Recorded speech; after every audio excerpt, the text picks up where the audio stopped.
G'day ladies and gentlemen, ScottyD here from the Australia's Tabletop Wargaming Network, and welcome back for another installment in our Competitive Focus series. Alrighty ladies and gentlemen, welcome back to the ATWN for another installment in our Competitive Focus series where we talk about all things competitive Warhammer 40k, be that my own tournament experience as a tournament player, lists that I'm developing, and tournaments and RTTs that I attend, and my plans for things like that. Or we're just talking about general things when it comes to competitive Warhammer 40k, like chess clocks, importance of players packs, all of that kind of stuff. And today's video, we're going to be talking about some more competitive Deathwatch innovations that I've kind of been working on for my Deathwatch as of late, and having some actually pretty good success that I'm really happy about. So I'm going to be sharing a bit about that in my latest list in today's video. But before we jump into the content, I want to thank everyone who's been sticking with us here over on the YouTube channel, whether you've been liking, sharing, commenting, or subscribing. We really appreciate your support and those who have joined us throughout 2025. Now, I know it's been a while since I've done an update on how I've been going with my Deathwatch, but I've had some thoughts and I've had some realizations and some competitive innovations on my Deathwatch list that I'm keen to share, that I've been testing out and I've actually been working with since my last video talking about my Deathwatch developments. Now, many of you would know in my previous video, I went through a list that was mostly optimal, but it wasn't really a meta list for Deathwatch in Black Spear Task Force at that point in time. And there was quite a mixed amount of comments about the list, particularly around the Spectrus kill team that I was using and some of the characters around it. Now, effectively with this list, I played about 10 to 15-ish games, somewhere in that ballpark, and I ended up just bashing my head up against a brick wall with it, trying to make this list work. And whilst I did have one or two victories in there during the time of Challenger cards, I really found that the list actually didn't work. It wasn't a successful list build. And so I've kind of been sitting in the background, going back to the drawing board, seeing what I like about Deathwatch, what I don't like, and just really see what I've got available to me at the moment and what I potentially want to build into. Now, specifically in the previous list, the Spectrus kill team, as you guys rightly commented, did work for the screening, but it did not work in terms of its output, and it just didn't function as well as I hoped it would. And so we're kind of going to scrap that guy out of the list going forward. So whilst it was good to test out and see how it would go, it's a great screening piece if you can afford it in your list, but at the same time, it's a lot of points. It doesn't do a lot of damage. And so because of that, I'm just going to cut it from my lists going forward. However, there were quite a few elements that I found being quite effective in that list. I loved the Judicia in with 10 veterans. I love the Watchmaster in with 10 veterans. I also really enjoyed having units of 5 veterans kicking around when I could. The Terminators worked okay. I didn't find them to be absolutely stellar, but they did their job when I needed early game skirmishing. But there are a lot of points to kind of expose for that early game skirmishing, even though they're quite durable. With the 2 Storm Shields in there, the 3 Cyclones really made opponents think. But again, I wasn't playing too optimally with them. And there was a few other bits and pieces that I just really didn't enjoy about the list. But a lot of the core pieces, like say Intercessors, Infiltrators, the Lone Op Lieutenant, and the other units that I've already mentioned, did quite well. And so I've kind of got this solid core of a list of maybe 1,200 points that I was like, I like this list. I like this core of a list, and so what can I do with it? What can I build upon? And so we had the October Balance Starter Slate come out, we had the points drop for Deathwatch veterans, and a few other bits and pieces, as well as I've been slowly getting the various units that go into building an Indomitor kill team. And so I'm slowly building up the models that I've got to put together an Indomitor kill team to use in a Black Spear Task Force that I want to give a go, but I'm going to talk a bit about that a bit later. So whilst I've been tinkering away in the background, building these new miniatures for the Indomitor kill team to use in the future, I've still been wanting to play a Deathwatch list. And so I've been tinkering and building, and I've come up with a list that I really enjoy.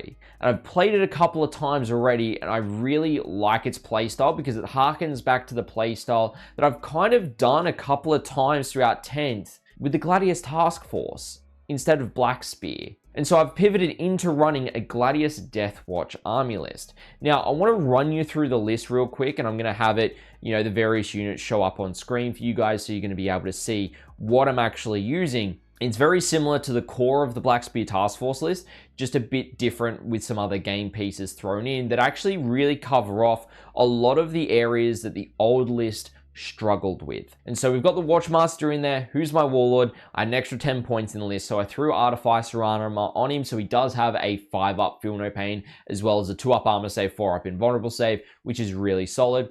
We've got the Judicia, who's got the Honor Vehement, which gives him +1 attack and +1 strength, so putting him up to 6 attacks at strength 8, when not in Assault Doctrine. When in Assault Doctrine, he's actually going up to 7 attacks at strength 9, which is really solid break point, to be honest, because going into certain lists at the moment where they're running a lot of T9 or T8 stuff, being able to pump it up to being strength 9 can be really, really solid. We've still got the Lone Op Lieutenant in there, as well as a regular Lieutenant who's got the Storm Shield, Mastercraft Power Weapon, and Neo Volkite Pistol, but he's also got Fire Discipline, so sustained hits on units shooting, and then also re-rolling advance rolls during Devastator Doctrine, which is pretty cool. Then, in terms of the battle line stuff, we've got 2 units of 10 Deathwatch veterans. These are the stable build that I've been running, which has got the 4 Deathwatch Thunderhammers, 4 Storm Shields in there. We've got 3 Power Weapons, a Xenophase Blade on the Sergeant, as well as 2 Infernus Heavy Bolters.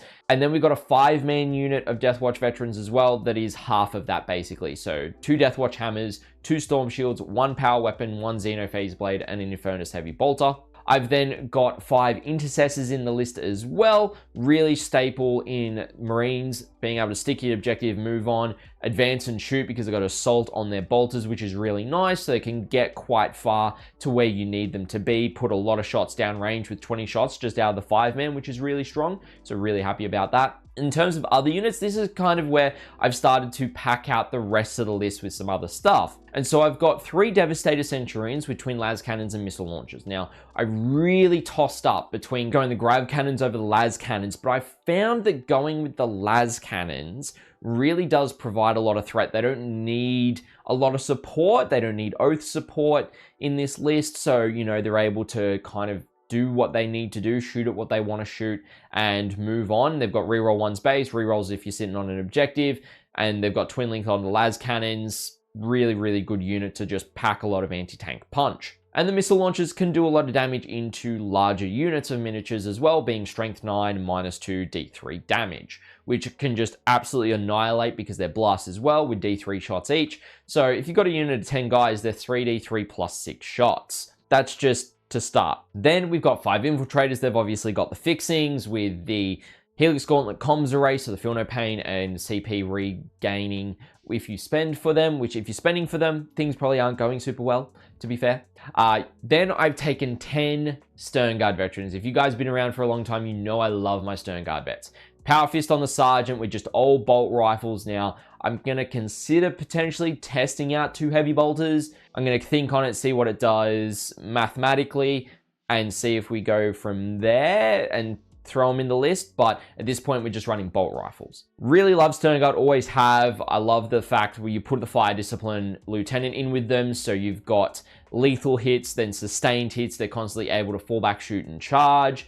They've got assault, so they're able to advance and shoot still. There's just a lot of stuff they're able to do, and they put out a lot of attacks in close combat, particularly into an oath target. You're getting reroll hits as well as reroll the wounds against them. So you're looking for those lethals, you're looking for sustains, and then dev wounds with shooting. With those reroll the wound can be really, really good at just clearing units. Had great effect with that, and maximizing when you're within that 12 inches of range. And then I've got a Corvus Blackstar in the list. Now I've been playtesting it as a Storm Raven because I don't have a Blackstar yet. Got one on the way, which is going to be really good. I just need to pick it up from a friend. With twin las cannons, 2 Storm Strike missile launchers, and the Hurricane Bolters with the Auspex array. So all of their shooting is going to be ignoring cover, which is really good for that las cannon and the Storm Strikes to make them a bit more effective. It's also got stealth base. So anytime you're shooting at it, you're -1 to hit, which means it's actually quite a difficult target to pin down. You could give it the smoke keyword instead of ignores cover to give it the benefits of cover and -1 to hit. But I found because you've already got the -1 to hit, giving it the benefit of cover really didn't make sense. So sticking with just the Auspex array to improve its shooting output was probably the better call that I made. I've then got a Vindicator in there that's got the Stormbolter and Hunter Killer Missile. This guy is just casino cannon. He's able to put out so many shots at times and just delete things. I've had it delete things that I didn't even think it was going to delete without Oath of Moment. So the Vindicator, 185 points, does a lot of work in this list that I'm really happy with. It's quite tough. T11, 11 wounds with a 2-up save. So yeah, I've had it survive on 1 wound for an entire game recently after being taken down to 1 wound in a single turn. It was just like, yep, I'm still alive and I'm just going to keep on shooting things. And it just deleted stuff, which was wild. And then last but not least, we've got a single Rhino in there, Stormbolt Hunter Killer Missile. It's really good at transporting the veterans when we need to get them where we want them to go or keep 1 unit safe inside the hull. So it's really solid. So that's really the list. So having quite a few of the core units from my Deathwatch list, from my previous Black Spear, bringing them across into the Gladius and adding a bunch of units that I love using and having fun with has been really good for my gaming mental health, because I found that list just banging my head against a brick wall for a while just kind of sucked. And so now being able to just play it with the standard Codex detachment of Gladius, I'm really looking forward to how this continues to develop. Now, if you're a competitive gamer like myself, you're wanting to make sure that when you're playing games, you're getting reps in with your competitive list ahead of events, that you're practicing on the terrain that you're going to be playing on at those events to get correct data and being used to playing on those terrain layouts. And that's where today's sponsor, Tip Top Terrain, has got you covered. Now, Tip Top Terrain is an Australian-based company that have designed affordable laser cut MDF terrain for both GW terrain layouts as well as the WTC terrain layouts as well, that do not compromise on quality or size, particularly when it comes to the WTC layouts, making sure they are correct to what they are using over in Europe. But also they've got neoprene gaming mats, neoprene base plates to go along with your terrain features that also match the neoprene mats that you're playing on, as well as gaming tokens, gaming trackers, and much more. Their MDF terrain, as I've said, is available in GW and WTC terrain layouts. So depending on what format you're practicing on, whether you're practicing for GW singles or WTC teams, they've got you covered. Their terrain is easy to assemble, whether you want to have it fully assembled and store it fully assembled, get it nicely painted and have it ready to go like what I do with the terrain sets that we use on stream when we are covering tournaments across Australia. They use either the official GW terrain layouts or WTC at teams events as well. Or if you're wanting something that is able to pack down really easily, store in a relatively small box, they have got you covered. But not only that, they've got a wide range of neoprene gaming accessories from those base plates for your terrain that match those neoprene gaming mats that have got the deployments marked out on them for each of the current deployment types for Warhammer 40k as well. If you're a competitive gamer like me, or you just want to spruce up your own gaming space, having your own mat and terrain and everything to have your regular games with your buddies, make sure to check out Tip Top Terrain down in the description below. They're going to be able to get you covered, and if you want anything custom done, feel free to reach out to Dan. He's a member of the Australian Warhammer 40k tournament community, and he will happily be able to help you out figuring out some custom stuff that you need for your army. And a massive thank you to Tip Top Terrain for sponsoring today's video. Now, of course, we've talked about the Stern Guard and how they work, being put into the Corvus, flinging it up because it's in hover mode, deploying it, making sure it's able to get through where it needs to go with its 20-inch movement, fling it forward, get within 12 inches of the unit, drop them out, and then just absolutely throw for 30 shots at your oath target is absolutely wild. Absolutely love it to maximize. Sometimes you'll put Storm of Fire on it for ignores cover and +1 AP, or if you're in Dev Doctrine. So you can get them to AP -2 ignoring cover, which is really, really strong. Centurions and Vindicators in the list provide the majority of the anti-monster, anti-vehicle firepower, whilst also the Corvus can help finish off with those damage 3 missiles and the twin las cannon as well with the ignores cover. The jump pack intercessors are really solid. They've got 2 plasma pistols and power fist in the unit. They're really my secondary scoring pieces. They're early game skirmishing if I want to go and fight in the midfield or screen off my opponent from coming and hit me in the face with close combat units turn 1 if I need to, which I did do in one of my recent games. Worked decently, and then being able to then go and use them for secondaries or baiting out certain things as well is quite good, or putting them into strat reserves if I don't need the screening, and deep striking down to do secondaries in my opponent's backfield if they don't have adequate screening as well. So really strong, 90 points for each of those units. Of course, can't take scouts unfortunately because of being Deathwatch, but that's okay. But you might be wondering, why did I change to Gladius from Black Spear? Because typically if you're running Deathwatch, you want to be running Black Spear. But I found because my list is a lot more close combat focused, half of the strats that you have in Black Spear are ranged weapon strats. They're anti-monster 5+ and anti-infantry 2+, or it's additional 6 inches range and additional AP, or it is ignores cover and assault. And I found that it would work, but at the same time, I couldn't target units like Sternguard vets to give them the additional range anymore. I couldn't target anything but stuff that had the Deathwatch keyword. I really found that to be quite hamstringing, when my units would only really benefit from the detachment rule, teleporting around, Armor of Contempt, or being put into one of the detachment rules. Typically, more than likely sustained hits over lethal hits, because I had enough damage that I wanted the additional damage to go through from the sustained over lethals most of the time. But I reckon the tools in Gladius actually serve the way that I want to play my Deathwatch a lot better, in a much more beneficial way. Now, Gladius, yes, it doesn't have access to Double Oath of Moment, and I feel that pain, but also at the same time, I've got enough units in there that already have rerolls, for example, Centurions, or 3 Deathwatch vet units, reroll innately hit rolls of 1. If you're a non-Xenos target, if you're a Xenos target, I have full reroll stit against you, so they don't really need Oath support, which is really good. But having army-wide advance and charge and fallback shoot and charge and the ability to put specific units into that is really good, because I loved having that ability to advance and charge with the Watchmaster's unit to be able to slingshot forward. I loved the ability of just being able to do that, and the agency that I had and the extended threat range with that combat brick. And so being able to do that with multiple combat bricks at the same time has been really nice. I've really enjoyed that, being able to go, cool, I'm just going to put this unit into it for 1 CP because I don't want to burn it army-wide at this point. Or, you know, put it into Assault Doctrine from the army, put the Sternguard, and just go, cool, I'm going to advance with Sternguard. I still get to charge, and I still get to shoot because I got the Assault keyword. Fun times.